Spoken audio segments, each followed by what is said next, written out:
Hi everyone, welcome to Mindset Adventure. I'm Tini and I'm here with Blair O'Hara, who is a founder and mentor and coach at PhoneBooth, Rapid Inner Transformation for Entrepreneurs on a Mission. Hi Blair, thank you for Hi, Tinny. being here. Yeah, thanks so much. I find it so fascinating and I was really excited to talk to you because I want to hear more about PhoneBooth. Can you tell us more about that? Yeah, no problem. So I got the inspiration for Phone Booth from, Superman, the original Superman movie and comics and things like that. And I've been working with, coaches and business owners and entrepreneurs for a while. And I was trying to find something that captured the process of what I take people through, because it is a very organic process, but there is a nice structure to it. And I was trying to think of how can I represent that, because um, there's so many different aspects to the work. And I thought the phone booth was perfect because what I believe in is that people have a superpower, like they have a true purpose in life, and uh, and part of the work that I do with them is help them find that. So I thought, well, I can borrow off Superman, the story of him going to the phone booth, changing from a newspaper reporter into a superhero, basically very, very quickly. And, so he goes from this very humble, everyday person to someone that makes a huge difference in the lives of like the cities that he's saving in the world and whatever he does. So I thought that was the perfect metaphor for kind of the work that I do. And so I've called it phone booth because I think there's a lot of entrepreneurs that stay with the struggle of being an entrepreneur because they are on a mission. They're on a personal mission for themselves, and then also on a personal mission to help other people in their particular speciality, in their niche. So that's kind of how I got onto the phone booth concept, and yeah, it's working so far. So Yeah, that's because good. if I think about it, entrepreneurs do help people solve their problems. So they're kind of superheroes in disguise, maybe, just to make things fun. But what I like about what you do is that you help people discover their true passion, their true purpose. And uh, as far as I understand your work, and just building a life that they love. Why do you think that so many entrepreneurs don't do that? They distance themselves from their purpose. Yeah, good question, Tinny. And I think a lot of entrepreneurs come into this kind of work because they see the end result, like the outcome of being a successful business owner, entrepreneur, which is freedom, a lot of money, and all the benefits that having a lot of money brings. So they kind of go in with this idea that the money's going to bring them a lot of happiness, which it can do. Um, but then what they start their entrepreneurial journey with in terms of the work that they're doing, if they don't love it, then it gets really hard and they get bogged down and it's not happening. And then they basically stop or they burn out and then they get sick, right? Um, and so then what they do is, I'm sure you've heard of shiny object syndrome. They see other entrepreneurs, this happens a lot on in the internet, making money. So they're like, oh, that I can do that. Like I've got the skill set for that. And so then they start this other thing, and sometimes they are quite versatile. Like they do have a lot of skill sets and they can apply their skills and they can have little wins and make little breakthroughs, but it's really not what they're after. And at some point with every um, um, when you're on this kind of mission, you do hit obstacles and you do hit challenges. And if you don't love it, you will quit. Like you almost always will quit. But the difference with finding your own purpose, like when you're on your true purpose, like the obstacles you will still fight, they'll still come up, but you will have the energy to move past them, right? and you'll have the motivation, which will be very organic, to move past them. And when you've, and really your purpose is drawing you in as much as you're pushing it to succeed, right? And so when you've got both things moving in the same direction, then I believe that success is inevitable. Like, you will find success when you balance out the service part of bringing value to other people, and your own motivations for, wealth and freedom and, security, providing for your loved ones, things like that. So I think it's really important. Almost the first thing that every entrepreneur should do is really try and drill into what their purpose is, more than what can make them the most money, because you only need one successful business venture to make a lot of money, and making a lot of money can happen very quickly. So, if you think of like the famous examples, like, Facebook and, even like Google, I know they're like massive companies now, but they only started with one person or two people with one objective, right? And within 5 years, they were like super massive companies. So I believe in 5 years, you can create a company as big as you like, make as much money as you like, but you have to be really super focused, and you have to be really connected to that mission that you're on. And it's not easy to find, but it can be, it can be done.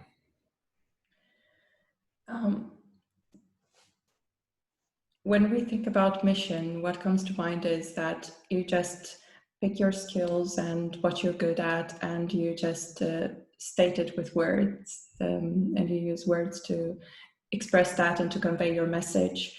But I have this idea that it's more than that. And I think that that's something that limits most people, because we try to find the perfect words to combine them and to say, here's what I do, what I am, and who I help. But there's no power behind those words, because it's not true to who we want to be. What do you think about that? How do you help someone find their purpose? Where does it all start? Since we're sometimes focused on the how do I do this, bringing in another system, another strategy to build our business. How do you start working on a purpose? How do you uncover that? Is there a step-by-step thing? Yeah, there is a bit of a step-by-step process. So the first thing that we need to do is actually try and turn the brain off. We need to give the logical, rational part of our brain actually a little bit of a rest, okay? Because it can get overwhelmed with so much information, right? And the brain is so good at taking on information. And if you're intelligent, like a lot of entrepreneurs, they're smart, they got lots of skills, and they're good at picking up information and adapting, okay? But then you've got this whole library of information to process. And it's like, well, what do I do with all that, right? I think what I want to be doing, but then my high school counselor said I was really good at this. And my parents said I should be doing that. And then my partner thinks I should be doing this. And the ad I just saw on Facebook says I should be doing this course. And maybe I should be doing a master's degree. And then it's like, well, what am I supposed to do? Like, there's so much input, right, in the head. So what the first thing that I do with my clients is park that. You've got to park that, right? Because logically, it's too much. It's actually too much. So there's another part to the human experience, which is the body.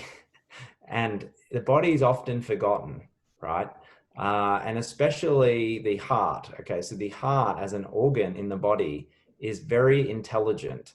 So the heart actually has neural tissue, like the same tissue that's found in the brain, is also found in the heart. Okay, the heart is developed before the brain when we're being created in the womb. Ancient cultures like the Chinese, the Romans, the Egyptians, the Indians, they all knew that the heart, like going way back, like the Sumerian, they all knew that the heart was very, very powerful. But in the last 100 years, it kind of switched, and the brain became like the supercomputer, and that's the way we see everything through the brain, and we process everything through the brain. So what we need to do is actually go back into the body and feel in to what we want to be doing.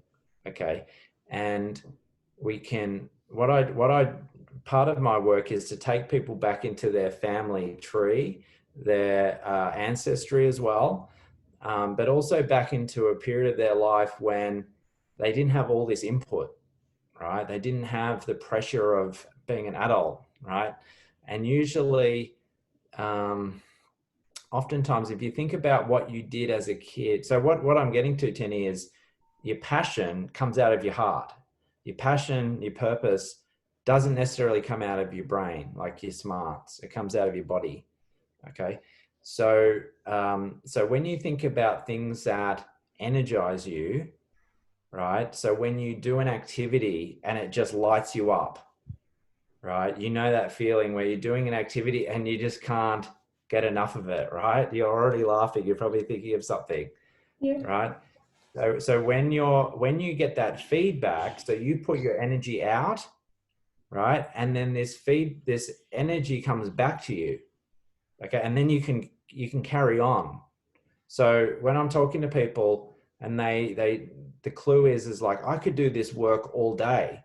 I could spend 8 hours talking to this client and I wouldn't get tired, right? That's a sign when you can start to think about those types of things in your experience, then now you kind of can get a little bit closer to what your passion and your purpose is, where those two things meet.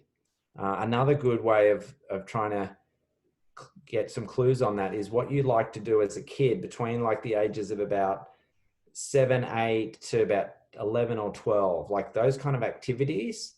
They may not be money making activities, but the things that you were doing, were they creative pursuits? Were they, were you building things back then? Were you designing things back then? Were you very social with your friends back then? Like, what was the thing that you couldn't get enough of as a kid and you would stay up all night doing, and you'd get annoyed when your parents said, just put that thing down and stop it, So there's a lot of clues that we can start to put together that can come from childhood, our current experience, patterns from family, that can all come together. And at some point people just go, it'll just click. And sometimes you have to try it on, you have to try a couple of things.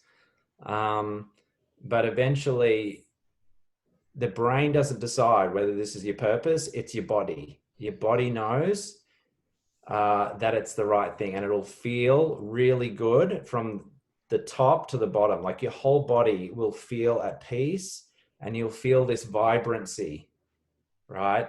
And then you can get the work, like you can just dedicate yourself. The work is fun. Like it's just enjoyable, and you're serving people, and you're, and when you give off that energy because you're loving it, people respond to that. They're like, oh my God, like this person's really genuinely into this. It's not like they're doing this just to make some money. They're kind of not trying to sell me stuff that, I think it's just, it's a scam or whatever. They actually love, and this is when you actually can develop your superpower even more, because when you love it so much, then you keep learning. Like you just want to learn more. You read a book about that. You take a workshop here. You do more training here, and all of a sudden you're just getting better at it as well. You're getting better and better and better, and then within a year or two, you can be phenomenal. Like you can be really world class at this thing that you love, and you just connect with people, and you're delivering a great value. to people. So that's kind of that's kind of in a nutshell, the process of working out how to get some clues about what that is and then where you can take it. So yeah, as you can tell, I get pretty excited about it because it works for everyone. Like all the people I work with, the nuances are a little bit different, and everyone's story is slightly different. But once we uncover it, it's just like it's like this fountain of energy. People are just like, oh, like anxiety just drops, and fear just drops, and confidence goes up, and enjoyment goes up, and and it spills into other areas of your life, like your relationships and your health and stuff like that. So it's really, it's really fun, actually. It's really fun because life can be a struggle. So if you can just tap into a little bit of, purpose and fun and enjoyment, and you're sharing that with other people, life can be pretty good as well.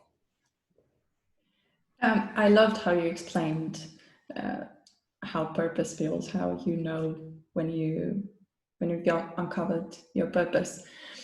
Do you find that people the ones that you work with, do they stop wondering about the how? How are they going to build a business, or how are they going to make money from their purpose? Or does it go away? There is still some like business smarts, but usually they've taken all that on board already and not really cracked the nut. So when they find the purpose, then all of these things that they've learned along the way all kind of come together. So the how, for most of them, they've worked out the how. They just haven't had the fuel to launch, right? To get lift off with it and have impact with it with other people.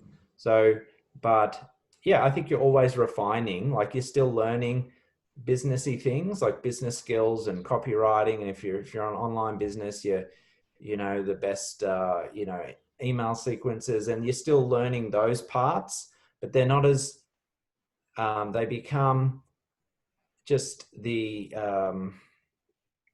kind of the framework of delivering your purpose, right? So, some of those things are quite boring and tedious and technical, and it might not be everybody's cup of tea, but you kind of, it's easy to put up with them and just get it done when you've got this greater energy just driving you to connect with other people and get your business and your services to other people. So, but most of the time, people have figured out the how already in term and the services, and they can't make as much impact as they want because they haven't had the energy behind it. But once they have the energy behind it, then it really accelerates. I love it. I find it fascinating. Even the thing that you said about the heart, and that you can feel it in your body, and the energizing part of things. And now the thing about the how, because I feel that it's true what you're saying about the how. We've figured out the how, so we're just, for some people who are still looking, I mean, I've been on a self-discovery journey, and just recently I decided to follow my purpose. And it's something that you mentioned, it's something that I was doing in my childhood, but I was trying all these other paths, and let me see what this brings me. And just to find out that all the paths led to one single thing. Do you think that we're born with a purpose? Yeah, I actually do. Yeah, I think we do. Yeah, it's a really philosophical question.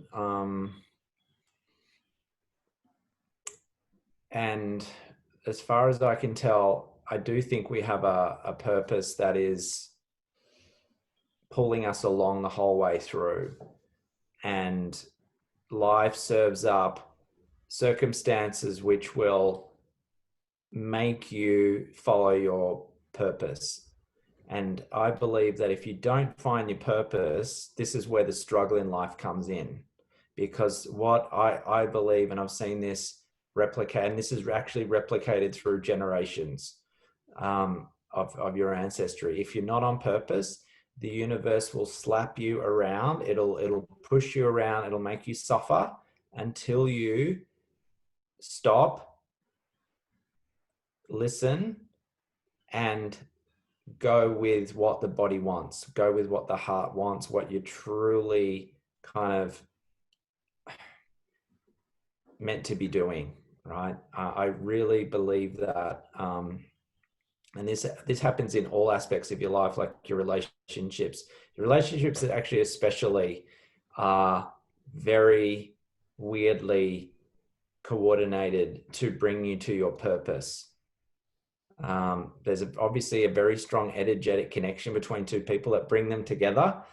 There's energy that keeps people apart, and there is an evolution to your purpose, I think, as well. Like, you don't necessarily just wake up and know it. Some people are blessed with that, I guess.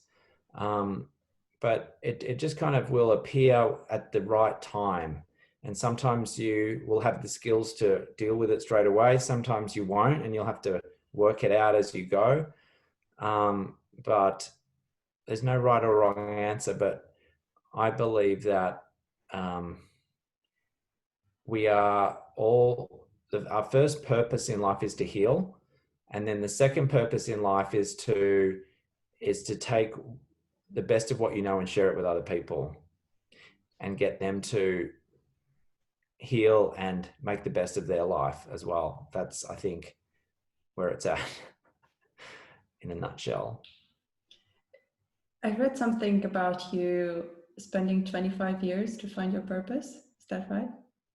Yeah, pretty much. Yeah, I was pushed and shoved around pretty heavily by the universe until I got to this point. I was very skeptical of all the work that I'm doing now. Probably 5 years ago, I would have laughed at the kind of person that I am now. Like, I would have made fun of myself probably. But that was the old me was a version of, it was a combination of things that weren't actually me. It was patterns I'd inherited from ancestry. It was beliefs that my parents had, create. Like, I was in an environment which was what I thought was me. So in a lot of ways, I see it as a massive unpeeling of layers have to come off until you realize what's the essence of yourself. And once you've found that, it clicks. Like, then you just know, like, there's a real strong sense of peace that comes into your body and into your experience when you kind of start to be true to yourself. And so, yeah, it took me a lot of stupid mistakes, a lot of things that were my fault, a lot of things that weren't my fault. Just, yeah, the whole thing that life can throw at you was thrown at me, to get me to wake up. And then from there, I've just gone down the rabbit hole. And every time that I've been kind of wanting to stop, like, this is enough, a little voice in my head is just like, keep going, just keep following the path, even though you can't see what's going on in front of you. Just keep following your path, and it just keeps getting better, actually. So I'm kind of used to that process now, and I'm quite happy that it's all turned out the way it is, although I didn't wish it to happen the way it did, but that's just the way it's gone. So yeah. We always wish that we get served what we're meant to be doing, but I think that it's more exciting just to go through our own journeys and discover it. Otherwise, if someone was to tell me you're meant to do this, what? No. Yeah, I agree. Yeah, I completely agree with that. yeah, if it was too easy, yeah, you'd second guess it. You think it wasn't worth anything. So, yeah, I think it's there's something that feels good about going through a challenge and going through some pain and meeting that and healing and coming out on the other side. You know, there's something to that that feels really good. And as much as you don't like going through the painful parts, and at some points you can't see the light at the end of the tunnel, you just think it's like going to be like this forever, and you wish time would either stop completely or speed up like at a really rapid rate so you could get out of this jam that you're in. Yeah, if you can hang in there and make it through, yeah, it feels good. So yeah, I agree with that. For someone who has found their purpose, let's say they found it, but they're still afraid of what other people might say, what would you tell them? This is a really hard one, really, really hard. And it depends on your personal circumstances and what kind of dynamic you're in with other people. Because my guidance is always, you know, I'm working off the basis of an energetic emotional state that I'm in will guide me to my best life and my health and all good things. So two things can happen with other people. They can feel into that positive energy that you're kind of cultivating within yourself and go with you, or it can go the other way where it can be a little bit confrontational, and there's, you know, shadow sides to our personality that can react, right? So very deeply subconsciously and force and create a conflict. Okay. So that judgment from other people can be very, very hard to navigate. It really can be. But at the end of the day, it comes down to how you're feeling in yourself. Okay. And I think that the more you listen to the body will keep telling you what's the right thing to do. And if you're in a dynamic where you feel like your purpose is being overly judged, best thing to do is just openly communicate how you're feeling to the people that are judging you, right? Whether that be your parents, a partner, you know, colleagues, and be really open about it with them, and they'll either get it and just leave you alone, or they'll want to fight you, and you'll see that that's really unfair. And then, you know, sometimes, yeah, you've got decisions to make about where you want to, what kind of environment you want to be in. So that can be challenging, but generally what I find is that doesn't happen. And when you cultivate a healthy energy, it's also contagious. So the people around you will start to feel a little bit better because you're bringing more energy that's healthy into the environment, and hopefully that will rub off on people, and it's generally creates, you know, more happy family dynamics, and, you know, more closeness with like intimate partners, and definitely with children. They feel energy and they sense positive energy. So that's only healthy for young kids. So, but at the end of the day, Tini, I think this life works well when you're true to yourself, and you've got to listen to the body. Like the body is always talking, right? It's always talking. Every physical ailment that comes through is the body trying to talk to you about what it's going through and what it needs to know and what you need to do to help it, right? And then we can send that information up to the minds where the mind and body can start to work together and go, okay, I'm feeling this way. Well, let's work on this. Let's align body and mind again. And rather than the mind just going, oh, that's a problem, I've just got to shove this pain, this pain I'm feeling in my stomach from stress, I just got to push that to one side and carry on. you know, and this is what all the like the hustle culture, I think, is quite sick, because if you're feeling sick, the body's giving you signs that you're not well, something's not right. Something is not right at all. And you've just got to keep listening to the body. The body's feeling good, you'll be unstoppable. Unstoppable, right? But you've got to start to tune into that. So the more we can do that, the better you feel, the more you'll tap into your natural intuition, the more energy you'll have to dedicate to the things that you want, and the more attractive you'll be to customers, right? So you were talking before about the how, like when you're really aligned, and if you buy into any principles of law of attraction, you'll know that once you start to kind of be yourself, and sometimes, you know, people will find you without even trying, like they'll just find you and connect with you, and then you've got a relationship and you can do work together. So it all comes down to listening to the body, honoring yourself first and foremost. And if you do that, yeah, life generally takes care of itself. But yeah, there's some, you've always got to deal with other people. So that can be difficult.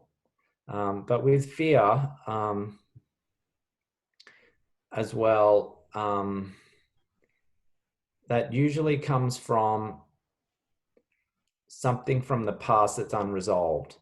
So when the limiting blocks that come up are usually found in unhealed past issues, and that can be from your own life, or it could be from your parents, or even your grandparents, or even your great grandparents, right?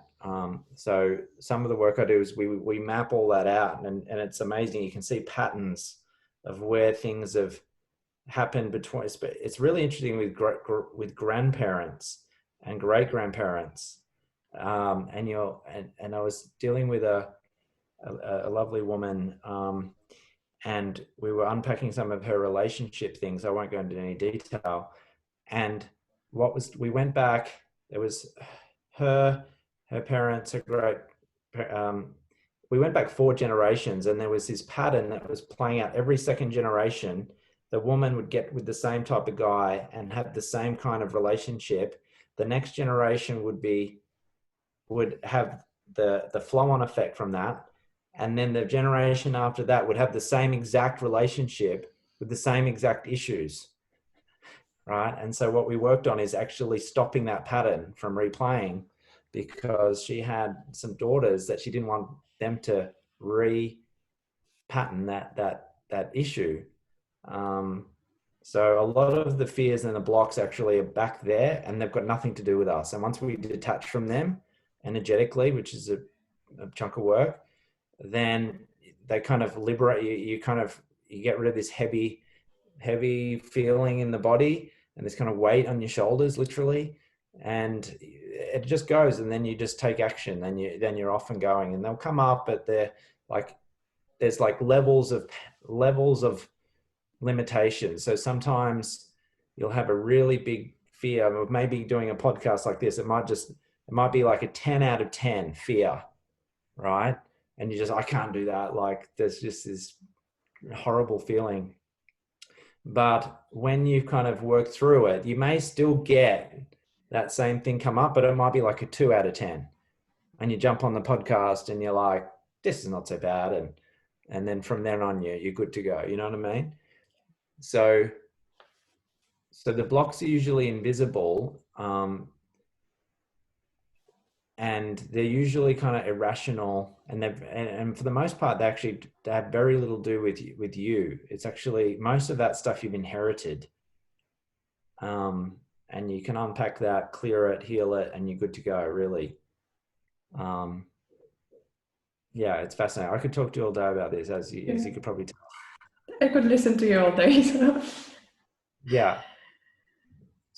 So I'll just go on. I'll just add one more thing then, because what's going on is I look at the world from, as I said, an energetic point of view, and everything that we've got an emotional attachment to, there's like an energetic attachment to that.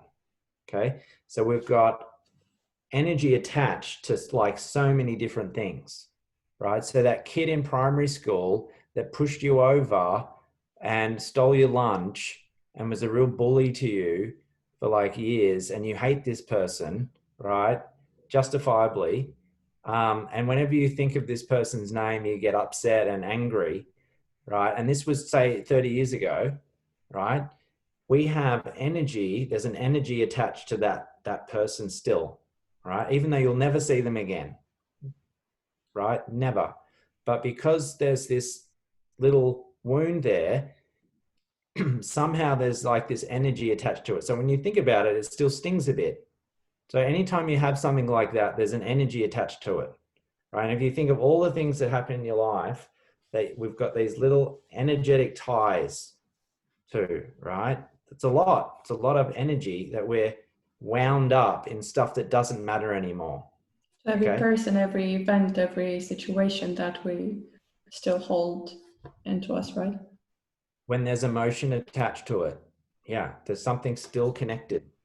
And then in terms of past, and then there's stuff happening like in ways that we can't even measure subconsciously and through the generations as well, right? So then so we just know that like we've got all this energy, and as a business, like as an entrepreneur, we're on a mission, and we've got to remember what the mission is. And our mission, we need energy to get this mission off the ground. And I use the analogy of a rocket. Like we've got one rocket, and we need a lot of fuel to get this rocket off the ground and working success, right? So where are we going to get this energy from? So what we want to do is detach from all these things that are just part. And this is the healing process. Let's just clear that up and pull that back in, right? And then we pull all that back into the rocket, and then you've got your purpose, which is the top of the rocket. That's the little cockpit. And now you load up the fuel with all of these things that don't matter anymore. And then you feel it, like the body's like, shoo, like you're like, yes, I feel good again. And then you just go, right? You go, and you'll feel it. Like then it just feels really liberating. And so we've got to be really careful about, and this is where the mindset comes in, because we've got to be really aware of where we're dedicating this energy, right? So if someone cuts you off in traffic, right, and you get upset with this person because they didn't use their blinker, and it was rude and bad driving, right? We've just like shared some of our energy that we rather need for something else into this situation, right? Doesn't mean you can't have these reactions, but then you're like, no, let's just pull all that back. Let's just pull all that back. Off they go. We're fine. We're driving, right? But the point is we use our mind to have discernment about what we're doing with our energy, right? Because if we're on a mission and we want this success in our life and all the things that go with it, then we've got to remember what's the most important thing. And for me, that's how we use our energy, how the body's feeling. And the mind is like the cockpit that's going to just direct us. It's got the maps and the GPS, and then the rest is the body fueling that to get us to where we want to go. If that makes sense. It does. It's visual. I can see it. And I can also see how we can recycle energy. So we use it, but not, so we don't waste it. That's it. Yeah. So we waste a lot. And the mind, this is where the mind is unhelpful, right? Because the mind can send us into like when we're fearful, like when we're just say, I'm scared of getting on this podcast, right? And I've got this fear, this energy, I'm chewing up energy because I've got this fear of the podcast, and I'm in the future, and I'm just, I'm worried about all these things that could happen on the podcast, and my energy is fueling this fear, right? And then I get anxious about it, right? So now I'm all the energy that I need is getting chewed up by this future projection of something that may or may not happen. Exactly. The podcast might get cancelled or something like that, and you've just Right. felt anxious and fearful for something that hasn't happened. That's it. Yeah, like the old principles of being present, being in the present moment, you can never get too far ahead of that. Like, um, you know, the power of now, all that stuff. Like, being present is actually quite boring, right? In some ways, but it's where all the energy can actually be used. Like if you're in past or future, you can't get in this rocket and shoot it. You're not there. You're not in the cockpit. You're somewhere else, right? So just this, when we're present, this is when our energy is actually most like able for us to use in for the purposes that we want. So this is where the mind and just having awareness and discernment of how we manage our mind is really important. Because if we let it wander, then we're not going to get to where we want to go. It's not helping us. Yeah, I think sometimes we fear that if we live in the present, I mean, something that I'm thinking about is that we have to let go of all these amazing things that we can imagine.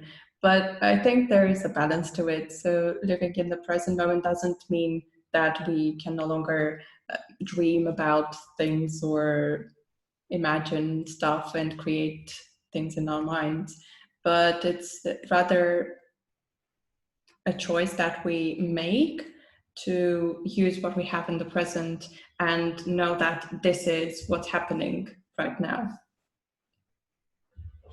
Yeah, absolutely. And that having that dream is critical. Like you need to have the dream and the intention, because if you don't have that dream and that intention, you've got nowhere to go. Like you've got the energy, you don't know where to put it. So having that dream and being really clear on your intention of where you want to end up is super important as well. So yeah, that's also where the mind can be most effective. I love it.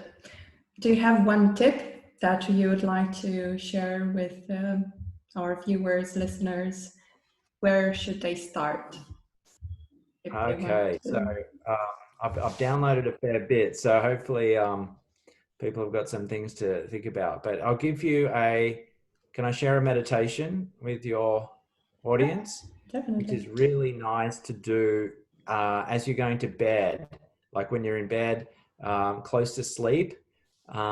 It's a really simple meditation. So you say you're lying in your bed and you've got your eyes closed, and your intention for the meditation is to call all of the energy back that you've spent that day and you've wound up in all of these scenarios that have just happened. Okay. And so, that day you had, issue number one, problem number two, you know, Driver issue number number three. 3. Right. You've got all these things that come up through the day, and whether they're good or bad, they can be both good or bad. That's fine. But the purpose is just to kind of call it all back, right? And you just kind of put a big net around all the energy that you've kind of dedicated out into the environment that day. And you can call it back from any period of time, but let's just say from that day, and you just call it all back into the body, and you try and just visualize or feel into the energy returning.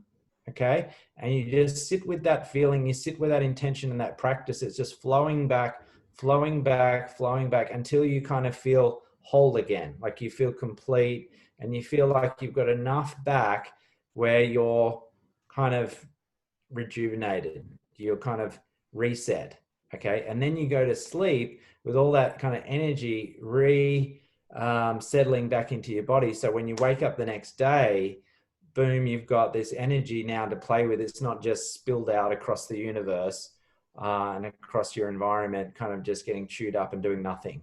So that's a really lovely meditation to do every night, just for 5 minutes as you're going to sleep.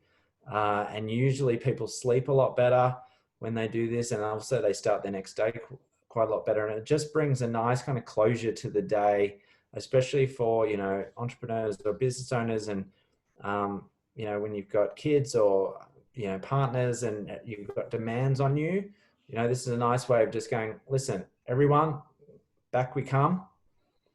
We'll end it today. We'll draw it to a close and we'll get up tomorrow and we'll do it all again. And the next night you do the same thing. You just call it all back. It's a really nice way of resetting your energy at the end of every day and giving yourself a chance to start the next day full of vitality. So that would be a thing I would recommend. It's beautiful. I mean, I can see myself doing it because it just feels rejuvenating. Yeah, it's a nice little practice. Yeah, I do it not every night, but definitely days where it's like you're feeling really scattered, and you know that feeling where you just kind of, you don't feel whole anymore. You like split yourself into all these different parts, right? You feel that kind of disconnection. So it's a nice way of bringing that connection back and feeling whole again, and getting rest is really important. So yeah, it's a nice practice. Thank you. If people want to connect with you, where can they find you? So you can find me on Facebook, yeah, Blair O'Hara, and you can look for the phone booth in my profile. I do have a free training, which we were talking about before.